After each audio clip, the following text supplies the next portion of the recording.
I may have just figured out the most simplest way to keep healthy, and it might involve a food diary, but much simpler than you think. And I'd say there's a fair few of us who find reading food labels and using fancy apps fairly time consuming, myself included.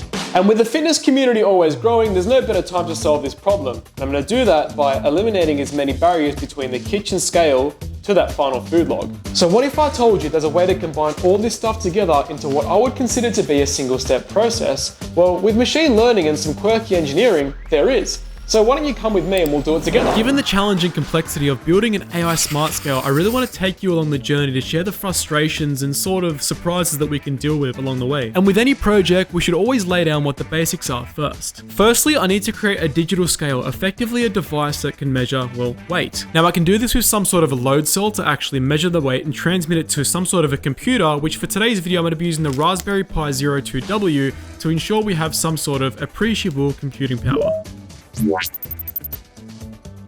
For this design, I'm going to start with 2 mounting points and an enclosure with a plate on top to be able to weigh my food. And while looking at some inspiration for some other HX11 built cells, one of the things I wanted to achieve was minimizing the gap between the enclosure and the top weigh plate. Now from our weigh scale, we need to design something to be able to interface cleanly with our Raspberry Pi and our touchscreen. An easy way to do this is to start with a bracket and work backwards using our digital rulers. Next, I'll extend the backing plate to the front of the screen to give us a tight fit and ensure we have some security around our screen. I'm then going to use my very mediocre knowledge of structural engineering and designing a support that connects the weigh cell to the bracket. This gives us an extra feet of stability. What I do next is something that I found rather interesting, and that was to create some sort of a cutout and trench to be able to get the wires from the HX11 cell, the weight cell, to the Raspberry Pi and the computer. By making these cuts, I can then feed the wires through in a nice clean manner. And what good is an AI-powered device without its eyes? So the next thing we're going to do is design a camera mount for the module that you're seeing on the screen now. And to achieve this, I'm just going to sketch a rectangle which I'll then extrude so it extends to just over halfway through the scale. In all honesty, it's probably better to have this camera on some sort of an angle so we can fit multiple objects underneath it. However, for the simplicity of this design and the fact that we'll still achieve our outcome, I'm just going to leave it at the 90-degree angle. I'd say I'm fairly happy now with the way things are looking, so it's time to go and do my favorite thing in any project, which of course is 3D printing. And why this is my favorite part is because it means all I have to do is press a few buttons, load up some filament, make sure things won't catch fire, and finally go to bed. And after a night of 3D printing, a few filament color changeovers, we have some colorful 3D printed parts that we're ready to assemble into our scale. So now this next bit is super straightforward, right? Just grab the screen and chuck it into the 3D printed bit.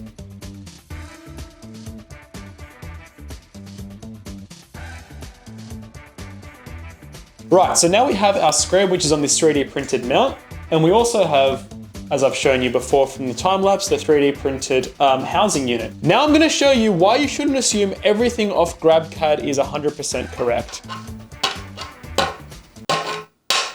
Yeah, I think you get the point.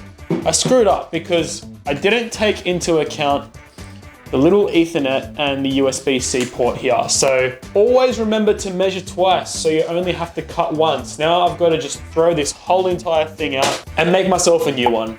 So now let's assemble this all together.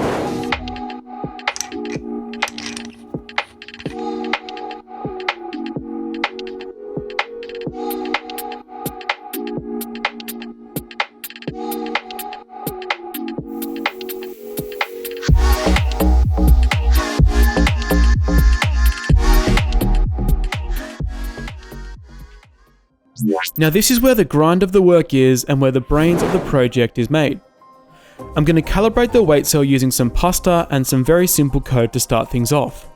And a small thing such as a simple calculator error cost me a lot of time as the reference value I got was not what it should be, as you can see on the screen now. Which means it's time to go back and do some very basic math again. Okay, so 250,150 divided by 510 equals 490.4949, no sorry, 4444449. We'll round that down to 490. That is the value we're going to use for the reference. What I've just shown is how we calibrate these weight cells. By using a bag of pasta with a known weight of 510 grams, I divide the original reference value by this number, which gives me a corrected value which I reapply into the code. This means I can weigh virtually anything and get roughly the right weight as you see now. So now, coming back to what we've done, we have a successful working weight cell, we have a camera which can look down at our food. So now it's time to get into the very interesting stuff. AI. So how exactly are we going to use machine learning and AI to be able to read the food that's on the scale, interpret what it is, and send it off to an app where you can track your calories? Well, it's actually quite simple. Well, you see, the way the machine learning object detection works is it uses what's called training and test data to validate what it's been trained on. Effectively, what we need to do is give the artificial intelligence or machine learning module a bunch of images of food. We're then going to split those images into test and train data. All right, so a brief update on how things have been going. Effectively, not great, because this right here is obviously our scale with our screen and a Raspberry Pi inside. And for the life of me, I cannot install the packages I need. It's got about 512 megabytes of RAM and not enough ARM power. So what we've done is actually take this guy over here, which is another Raspberry Pi 4 that I have. Now the course of action is I want to get this guy to take all our photos that we need when it's weighing on the scale, send the weights and the photos over to this guy over here, which will run the TensorFlow Lite model. Now, it's highly recommended that you don't run TensorFlow models on a Raspberry Pi unless you use what's called a Coral USB accelerator, which effectively is like adding a bit of extra boost to your CPU on your Raspberry Pi. So we've actually converted our TensorFlow model to a TensorFlow Lite model, which is going to make things a lot easier for the Raspberry Pi in terms of processing power. So I'm just gonna go ahead, keep installing packages, write some code, and we'll see you back in a bit.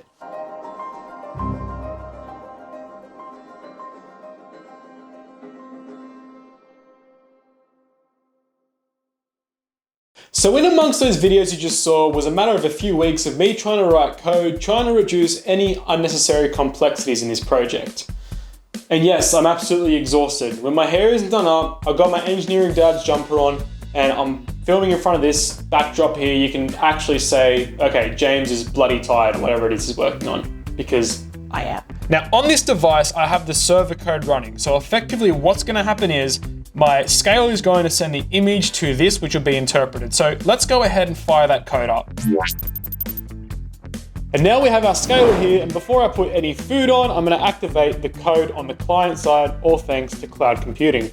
Now, as you can clearly see, this is a bowl of pasta and this is a bowl of white rice. And what we're gonna do is simply put each one on the scale, send that to our machine learning, drop some pasta, and if our machine learning Raspberry Pi can successfully detect that it's pasta and white rice, that means I'll give myself the green light to continue with this project. And what's gonna go first is our bowl of pasta. So we're gonna simply place that under the scale so the camera's got enough room to see it, and we're gonna hit run on our code. So let's hit run and let's let that capture. Oh, I've actually put a code in to say why before I continue, and let's see what gets received on the other side. And as we can see here on the server, it successfully detected that it's pasta with 99% confidence. Isn't it great when stuff just works? That pasta came back at 99%, but we're not out of the woods yet. We're gonna test our rice to see if we're good to proceed. All right, it's time to weigh our rice, and we're gonna do this from a different angle because like all Instagram models, my AI scale also needs its good angle too. So rice is here, you know the drill, we're gonna hit Y, enter. That's how we've coded it. Now let's go see the results. Here we go. Yeah, boy! Sorry, that was extremely dramatic, but it's just drawn a perfect box around that white rice. He's got it! He's got it! Yeah, he's got it! And now my favorite part of any project is when I actually go and get to test the invention, rather than sitting at my desk screaming when stuff isn't working. And now I'm gonna do that with two of my favorite meal preps, which is pasta and beef mince and chicken and potatoes. So let's hit our press to get started, chuck our plate on the scale, and we're gonna hit tear weight. And I'm gonna get some gloves on because our hands are about to get messy. And now with all these meals we're doing, we're gonna do 4-portion meals. So you can either decide to put that in now or put it in after, but I'm gonna do it right now so we don't forget. Everything's gonna be 4 portions, so we'll dial that up to 4 and we'll go take photo. And as we can see, it successfully resulted in chicken breast. And as you can see here, it successfully picked up our 2 chicken breasts, which is kind of zoomed in, but hey, got the job done. And I'm impressed by the accuracy because it's actually detected 2 chicken breasts there. Obviously separately, it's labeled them twice, which is fine because that just means all we gotta do is hit confirm now, and then it will just detect the chicken breast label, and obviously it's coded to be able to log that in perfectly. So what that's just done is, well, you see it says 573 grams, it's actually just divided it through by 4, and done all the calorie and macro calculations and logged it upstairs. But before we even go and look at that, let's do the rest of our food. And now we're gonna go ahead and weigh our beef mince by putting the plate and our mince on the scale. And now, as we can see, we've got about 540 grams of that, or 543 to be precise. So let's go take photo and let that magic run again. And as we can see, the Raspberry Pi has successfully detected beef mince, and now let's have a look at this photo and see how zoomed in it is. Perfect. And we do again is hit confirm, and that's just been logged in our diary. All right, time to move on to the less messier stuff. Okay, so we're gonna chuck a bowl on there, and we're gonna tear that down back to 0. Now let's chuck some potatoes in this bowl. And we've 795 grams of potatoes on the scale. You guys know the go. We're gonna hit take photo, and we're gonna let that run again. And we have another successful image. The potato has been detected, as we can see coming up right now. And that is super duper clear for a little Raspberry Pi camera. And now, of course, potatoes being detected, as we can see. Let's confirm that for our diary. And as you've been able to see, we've had not one hallucination today, so we've been 3 out of 4 lucky. Now, the final one we're gonna try is pasta. And for a reliable result, I wanna try and do this one in a measuring cup. We've done 2 plates in a bowl, and now finally we'll try this in a measuring cup, so we'll tear that down. And this is just to demonstrate how the AI reacts to different sort of materials being in the background when the food should be the main focus. And the reason for this is because at its core, machine learning, especially for object detection, works by recognizing patterns. Imagine the AI as a set of layered filters, where each layer learns to detect specific features in an image like shapes, edges, and colors. When it's trained, we show it thousands of images, say apples, in all sorts of settings. Over time, it learns to recognize patterns that make an apple look like an apple, ignoring what's around it. But here's the catch. If we only show it as apples on white plates, it starts to rely on that white background as part of its apple pattern. That's where training diversity comes in. By using images of apples on different backgrounds such as plates, bowls, and tables, the AI learns to separate the apple from its surroundings. It builds a broader concept of what an apple is, regardless of what's in the background. So, if we're working with the food detection on a scale, having this range of images helps the AI stay focused on the food itself, making it much more reliable across different settings.